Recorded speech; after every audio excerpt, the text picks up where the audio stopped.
修片问题 AI 才可以让 AI 金融的道路更加顺畅、更加平顺、更加 fluent and smooth. Thank you so much. Thank you. Now I invite DG from the Central Bank of Laos PDR, DG Sulisak Thomnawong. What does shared progress in your country context mean, and what has the central bank been doing to leverage inclusive finance for shared progress, sir? Thank you, Ali, for your question. First of all, I would like to thank the Tsinghua and the forum to invite me to this forum to share the views as the personal and as the Bank of Laos PDR. So regarding the question on the shared progress, is normally mean making everyone better together, not leave no one behind or something like that. So for in society, it mean economic or social advancement like technology, finance, or education to help everyone. So for the financial inclusion, is normally considered as a national strategy for country development and poverty reduction. So financial inclusion means adult population are able to access to basic finance. So how to define the success of the financial inclusion is depend on the country actually, because the starting point of different countries, they have different points. So in Laos, we have a roadmap to how to reduce financial exclusion actually.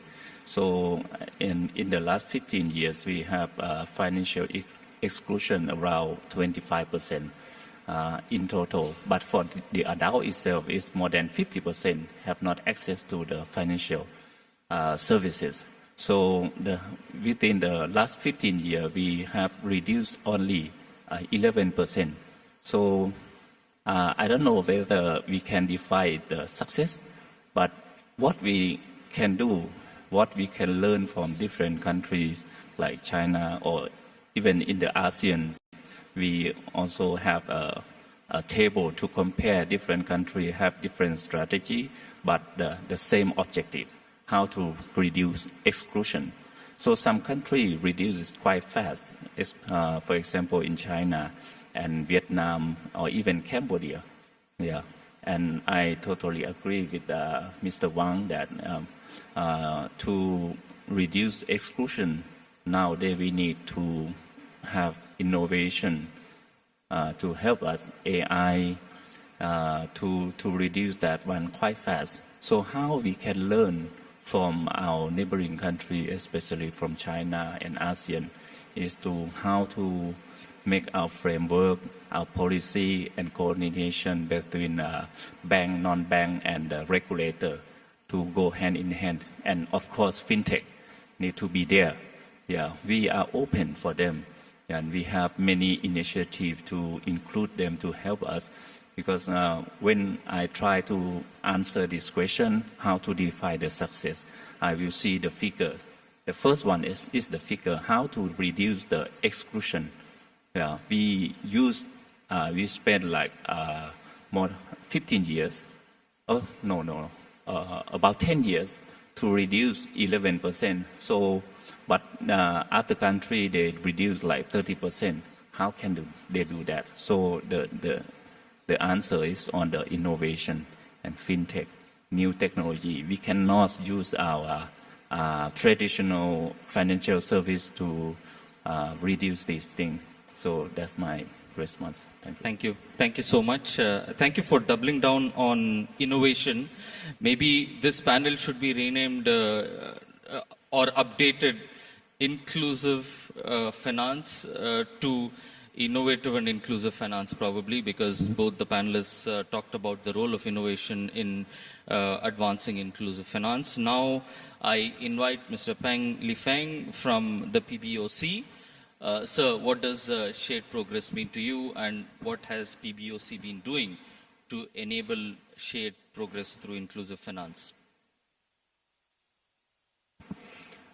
谢谢主持人。 Thank you, Chair. 首先，我们讲一下就是共同发展到底在中国具体指什么。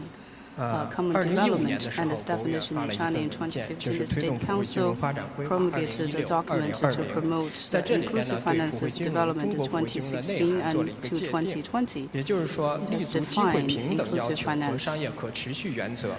以可负担的成本为有金融服务需求的社会各阶层和群体提供适当有效的金融服务。